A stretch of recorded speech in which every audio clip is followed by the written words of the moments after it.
Hello Angus，咁依家咧其實就已經係啦夜晚啦，OK。咁我點樣無啦啦拍呢條片咧？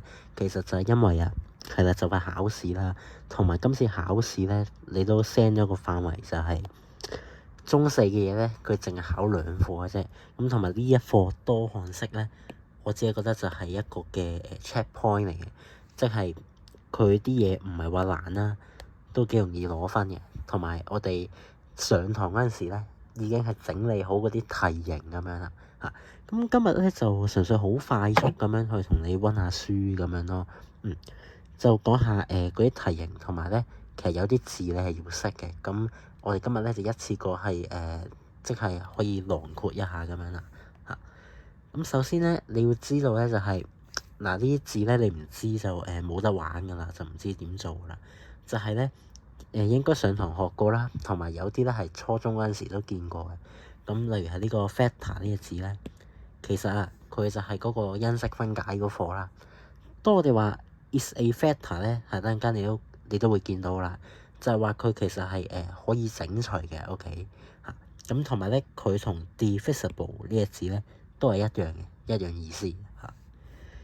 同埋咧就係有兩嚿嘢你係一定要知㗎啦，呢兩個兄弟嚟嘅嚇，就係餘數同埋商啦，OK。咁一個叫 remainder 餘數，咁另一個咧好似叫 quotient，咁就係我哋唔理個讀音啦嚇。有簡寫嘅就係 R 同 Q，OK。咁呢課嘅邏輯其實好簡單嘅啫，就係話咧佢題目會俾一條式俾你啦，嗰個條式咧就叫多項式啦。多項式咧就係話我哋係嗰條式咧有 x 嘅次方啦，係通常係3次嘅，即係最多去到3次咁樣嘅嚇。然之後就係串連埋一齊，咁你見到啦，就係其實我哋可以做啲咩咧？就係得兩個嘅做法嘅啫嚇。咁第一個就係長除啦，第二個就係代數啦。其實都冇咩好講噶啦，因為都學過晒嚇。就係你要睇翻嗰4個題型，睇下佢哋係邊一種，然之後咧你就兩種入邊揀一種嚟用。咁其實就好似嗰啲中醫執藥咁樣嘅啫嚇，你就揀翻個合適嘅過去做咯。然之後咧就係呢兩條式我哋上堂咧冇點講過，同埋應該學校老師講咧都講到係即係好快咁樣就飛咗書啦。但其實唔緊要嘅，OK。我同你講係咩嚟嘅啦？嗱，有兩個睇落好似好專業嘅名咧，就叫做餘式定理同係咪叫因式定理咧嚇？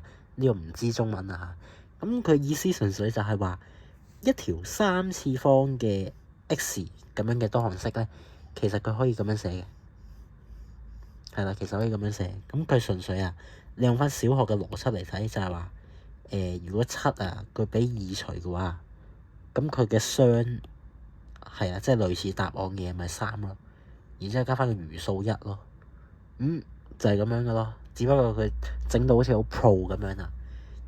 然之後因式定理更加簡單啦，就係話咧，如果我哋話有一嚿嘢嗱，其實呢度有個隱藏嘅括號喺度嘅，咁我哋話佢係可以整除啦，係啦，佢可以除呢個大嚿衰咁樣啦，除呢個多項式咧，咁我哋就會話咧，佢其實就係我哋可以重新寫得一次，呢兩個一樣嘅嚇，重新將呢個大嚿衰咧去變成兩個嘅小矮人咁樣啦。就係除佢嗰個人啦，同埋呢個咧其實係商係啦，又係呢個字嚇，就 Q 啦。OK， 小學嘅邏輯咧就係咁樣啦。我哋話3係可以整除6嘅嚇，咁除完之後咧，佢係等於3乘2啦，係6啦。個2咧就係嗰個 Q 啦，係啦，就係嗰個叫做商啦。OK，咁呢啲其實咧都係以前學過嘅一啲詞彙嚟嘅啫。4種題型，我哋超級快就可以再睇一次。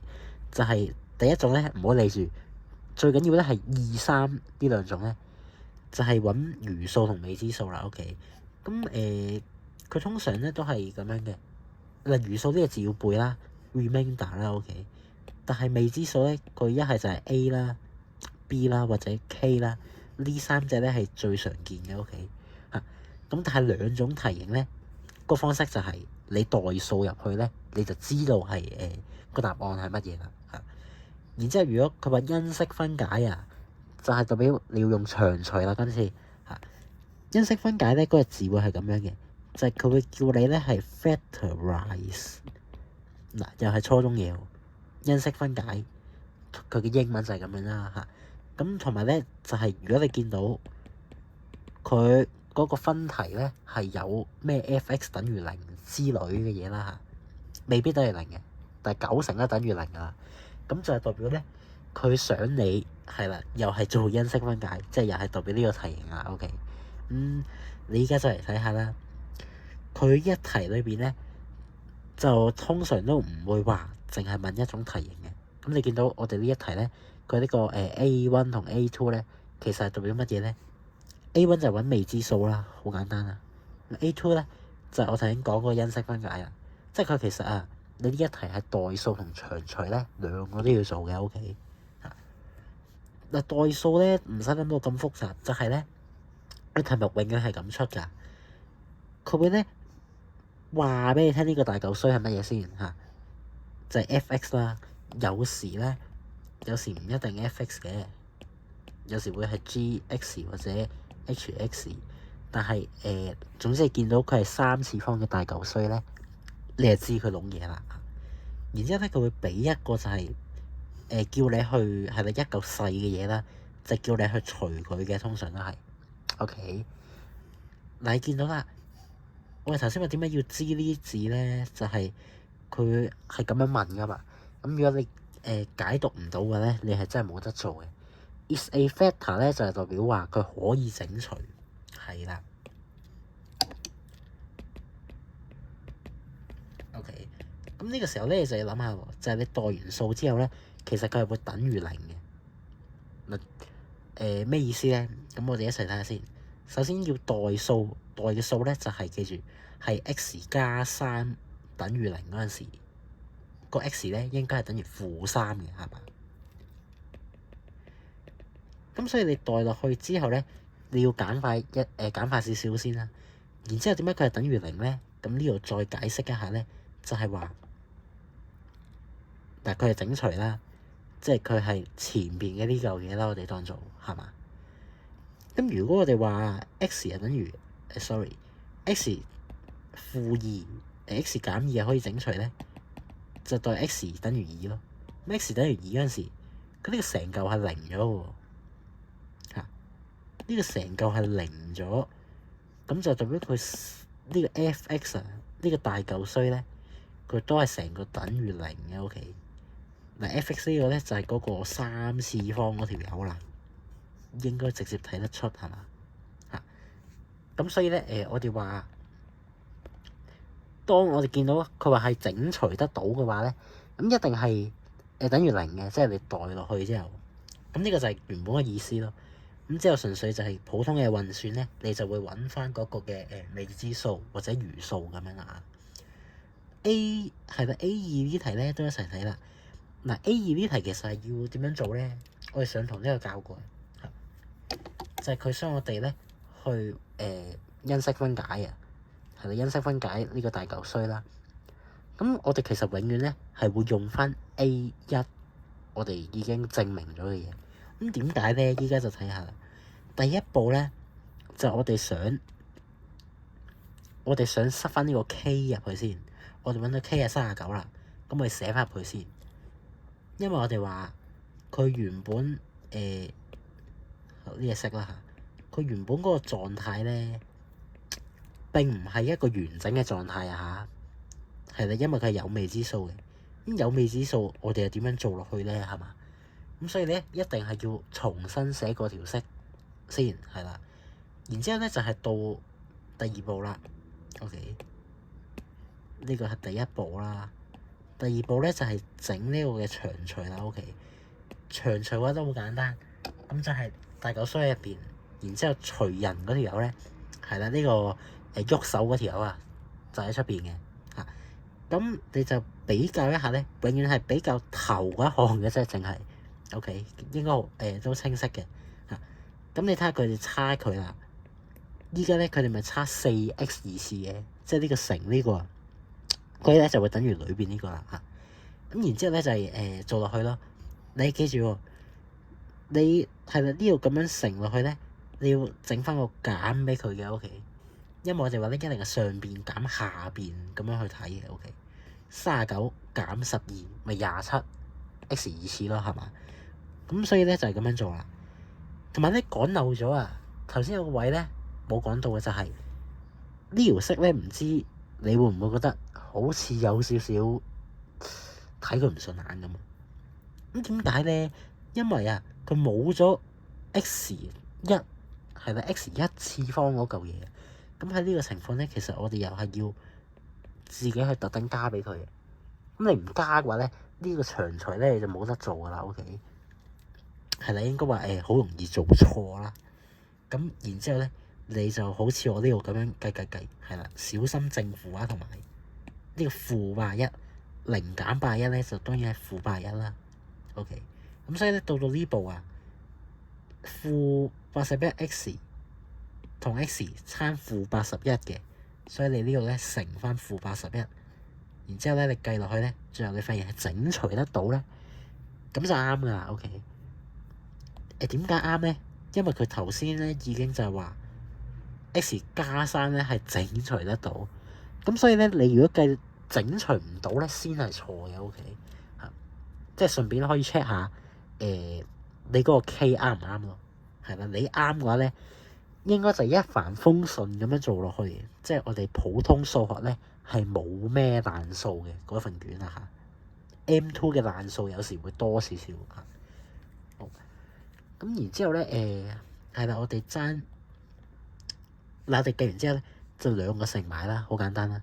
咁最後一步咧就係我哋用 Formula 01咧 check 下呢一個呢個細嚿衰咧嚇，佢有冇得再拆咯？咁啊4加27係嘛，減81，咁你見到咧其實有得再拆嘅。嗱，呢個一定要 check 嘅喎，有時係冇得再拆嘅喎。咁我哋唔知喎，如果唔 check 嘅話嚇。嗱，拆完之後咧佢個4喺底啦，所以係咁樣嘅。然之後嗰個正負要反嘅，記唔記得？然之後減9就係 x 加9啦。OK，咁我哋就做完啦，即係3個括號3個 x 嘅答案咧都整咗出嚟啦。咁同埋佢叫我哋因式分解啊嘛，記唔記得咧？喺非常久遠嘅年代啊，係啦，我係點樣教咧？就因式分解咧，其實就係整括號啊嘛，係啦，就係整括號啊嘛。咁佢仲有另一個死對頭嘅，sorry。個括字咧係唔記得點樣寫是但啦。咁佢仲有個死對頭咧，就係叫展開 expand 啦。OK，咁呢個就拆括號啦。OK，咁啊係啦，都係以前嘅記憶嘅啫。OK，好，咁迅速睇埋下邊呢題啦。你見到今次咧，佢叫你揾餘數啊 ，find the remainder。OK，咁餘數咧都係代數喎，記唔記得嚇？餘數都係代數嘅方式去整嘅嚇。咁所以咧，咪直接代 x 等於1咯，因為我哋話 x 減1要等於0。咁你揾到咧，就係代落去之後等於-2，但係咧其實未做完啊嚇，你要小心啲。你揾到嘢之後咧，記住一定要寫翻嗰個嘅答句。你哋睇翻佢問乜嘢喎？佢應該問緊呢個 R 呢個嘢嚇。咁所以咧係啦，你應該要寫翻嗰個嘅餘數等於-2咧。先係答翻嗰條問題嘅嚇。咁目前嚟講咧，應該都冇咩問題噶啦。咁其實我今次想講咧，主要係下邊呢個三角形係啦，呢個大三角都唔少嘢嚇。咁不如咧，依家就等我講埋最後一個題型，就係其他嘅題型先啦。點解我無啦要整個其他出嚟咧？就係的確咧呢一課啊。佢係真係有啲題型咧，唔可以用下面呢3個歸納咧，但我又真係唔知點樣歸納嚇。佢就係啦，千奇百怪咁樣嘅。咁你睇下啦，好似23題呢一個啦。咁個特別嘅位咧，呢題上堂做過㗎嚇。特別嘅位咧就係我哋根本唔使咩代數長除啦，應該話根本做唔到。我哋要做嘅咧係靠純粹嘅運算能力同邏輯咧去拆解呢一條題目咯。嗱，佢話揾 A、B、C 即係睇落係代數啦，但其實啊，佢係俾咗一個嘅恒等式我哋噶嘛。咁你見到呢三環咧，其實就代表我哋要做一樣嘢咧。我上堂咧冇特別講啊。咁佢有個專業嘅名叫做 compare terms 嘅，就係比較函數啦。係啦，你可以當呢個咧叫做比較函數嘅題。咁唔知學校咧會唔會考啊嚇？但係你要知道嘅嚇。咁純粹就係記住我哋係永遠喐咧可以拆得嗰個先係啦，將佢拆開先。然之後一定要係咁樣寫下 Angus， 你一定要係將嗰啲 x 次方係分開晒嘅 get 到吧？咁樣寫有咩好處咧？就係你如果係啦拆完呢個之後，應該咧就係可以可以直接寫咧，就係佢係等於呢個噶嘛。咁你好似我咁樣寫咧，你就發現到啦，我哋可以逐個係超級清楚咁樣就見到係啦邊個對邊個咁樣啦。咁呢個就係嗰個好處啦，同埋即係有啲老師佢係逼你咁樣寫啲嘛。係啦，即係唔係你想唔想咁樣寫啲嘛？然之後咧就普通嘅拆啦，咁呢個應該冇咩問題嘅。永遠咧都係由頭尾開始拆，呢兩個係最易睇嘅通常嚇。咁都好少見例外㗎啦嚇。係啦，你記住咧就好似我咁樣寫，同埋可以用一啲嘅直線咧，就係去表示就係話我哋應該係分開緊討論嚇。你見唔見到我咁樣寫嗰個邏輯係清晰，同埋都冇話特別多嘢。OK， 好，咁然之後咧，B part 呢題咧你就自己睇下呢份 notes 啦。其實咧都係上堂講過嘅嚇，就係你要揾翻嗰啲 x， 然之後你發現咧佢呢一個你撳完機係 error 嘅，唔知點解係你撳完機係 error 嘅，唔好意思啊。係啦。呢個時候咧就麻煩啦，因為你要用翻呢個嘅discriminant 呢條式 ，OK？discriminant 呢條式咧，當佢細嘅零嗰陣時啊，就代表佢個答案唔係真嘅，係啦，即係我哋會叫話冇答案啦。但嚴格嚟講咧係話冇實數嘅答案，OK？唔知佢今次問唔問啊？但係聽住先啦嚇。咁然之後咧，仲有一個題型咧就係。其實唔係新題型，但係佢係一個你見到咧，你可能會困惑嘅題型，就係咧佢會叫你用兩次嘅，OK？用兩次咧就係話佢俾咗兩個條件你啊。嗱，個大嚿衰係照舊啦，但係佢今次咧係話兩種情況之下咧，你得出嘅結果係唔同喎。一個餘數係59，另一個咧係1 ，OK？呢個時候咧，你就代翻 x 加2等於0嗰陣時，同 2x 減1等於0嗰陣時，應該咧就好似呢度咁樣代完之後普通咁樣計，係咪佢等於59？第一個記住係分別對應嘅，呢個對呢個啦，同埋呢個對呢個 ，OK 啊？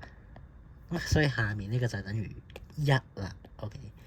係啦，你計，然之後咧。應該就會計到個答案啦。如果冇錯嘅話 ，check 數咧就係你試下將呢個答案咧，你試下將呢個答案咧，你代翻前邊呢一啲嘅步驟嗰度啊，你睇下有冇啲咩問題，有冇啲明顯嘅問題咁樣啦。OK， 好，同埋啊，餘數係等於呢個嗰陣時，咁佢成條式咧，我哋代落去咧就會等於呢個啦。咁呢個純粹咧又係可以睇翻呢一度嘅。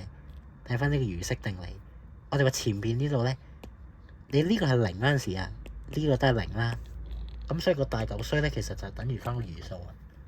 OK， 咁呢一課咧應該係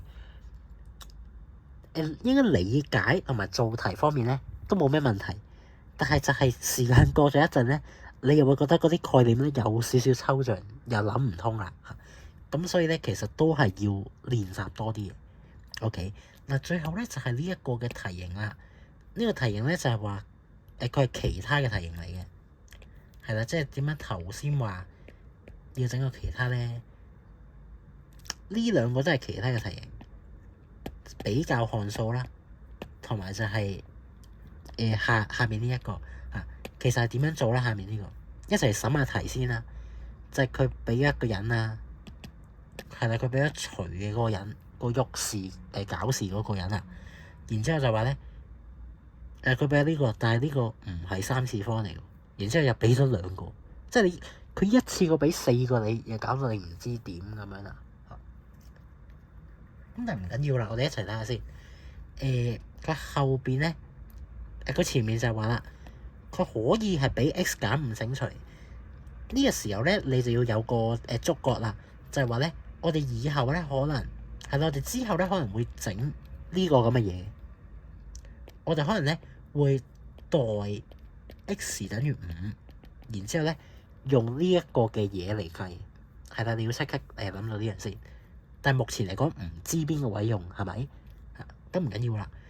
睇下後邊咧就係話 P.X 下呢個大嚿衰，佢係俾呢個除，即係話咧呢條式佢超級癲嘅位咧就係呢度啦。咁我哋話俾一嚿嘢除嗰陣時啊，通常都係俾 x 1次方，然之後加個實數咁樣去除啫嘛。但依家佢係俾個2次方嘅嘢去除 ，OK。然之後咧就話俾你聽咧，佢係雙同埋 remainder，OK。呢個其實就係啦，佢其他嘅題型啦，同埋你有冇諗到咧？我哋要用嘅技術啊，竟然係呢條友啊！即係咧，佢其實係叫我哋嗱，依個係 P.X 喺嗰一題度，佢係叫我哋去整一條 P.X 嘅式出嚟。明明咧，之前所有嘅題型佢係直接俾呢個大嚿衰，但係依家咧，佢係叫我哋去揾呢個大嚿衰出嚟。咁佢意思係咁樣嘅。嗱，被除數咧就呢個啦，所以喺前面 divide by 即係除係啦，被除嘅意思。雙咧同埋餘數咧就係咁樣嘅。如果你唔記得點解嘅話咧，就去睇下頭先我上邊寫嗰一 part 啦。OK，咁所以咧成條式就揾到出嚟啦。但係咧佢要我哋揾 C 係啦，揾 C 我點樣揾咧？呢個時候咧就係我頭先講過啦，應該要用呢一個啦。咁其實就係呢個情況用咯，有冇留意到啊？就我哋話咧，代 x 等於5嗰陣時咧，應該係等於0嘅。咁所以咧，你就代落去，然之後如果你冇計錯咧，係啦，步驟嗰啲冇錯咧，應該係揾到個答案係乜嘢㗎嚇？咁我呢度就唔跳太多步啦，係啦，即係我都唔想令到你迷惑咁樣啦。好，嗱，我呢個咧就唔撳落去啦，因為時間有限啊，都唔想講太耐。咁但係咧，最後你應該就會計到 A part 嗰個答案，C 係等於乜嘢咁樣啦。嗱 B part 咧好明顯啦，就係平時嘅做法咯。C part 咧就唔多講住啦，係啦，其實都差唔多同之前學過嘅。好，咁成課嘅邏輯啊，大概就係咁樣啦。咁希望咧，你可以喺呢課攞多啲分啊，因為我覺得咧，佢其實係中4下學期比較簡單嘅一課嚟嘅。OK，同埋咧，你呢課攞唔到多啲分嘅話咧，咁應該成份卷咧就好折磨啦，因為佢下一課即係佢另一課考嘅第8課咧，嗰啲嘢都幾多下嘅，係啊，即係個題型都好多嘅，同埋好迷茫啊，唔知佢會點樣考啊。咁所以咧呢課咧，你一定係要我一定會陪你係操夠咁樣嘅，係啦，操得越多越好咁樣啦。咁喺臨完之前咧，就同你講下啦。有時咧，佢係啦，好似我哋上面呢題咁啦，佢俾一個2次方嘅嘢去除，你就心諗你係咪玩我啊，大佬 ？OK，咁的確係有呢種情況嘅嚇。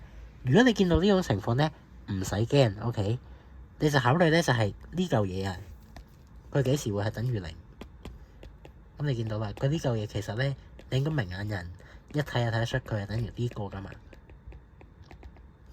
咁啊呢個情況咧就係話 x 嘅代2同埋代負2嗰陣時咧，佢都係可以等於0，就有可能咧個題目會要你2個嘅情況你都考慮咯。但係呢度咧我手頭上冇例題啦，所以純粹口頭提點一下嘅啫。OK，嗱，咁成課嘅邏輯大約就係咁樣啦。應該咧中四嚟講，佢唔會出得好難嘅嗰啲題型、嗰啲題目嚇，但係可能做嘅速度咧要快少少啦，因為今次咧佢應該卷二都會出呢種題型啊嘛。卷二嘅話咧就有另一種嘅做法啦，就係你可以代多啲數入去，咁但係呢個咧我哋遲啲先算啦嚇。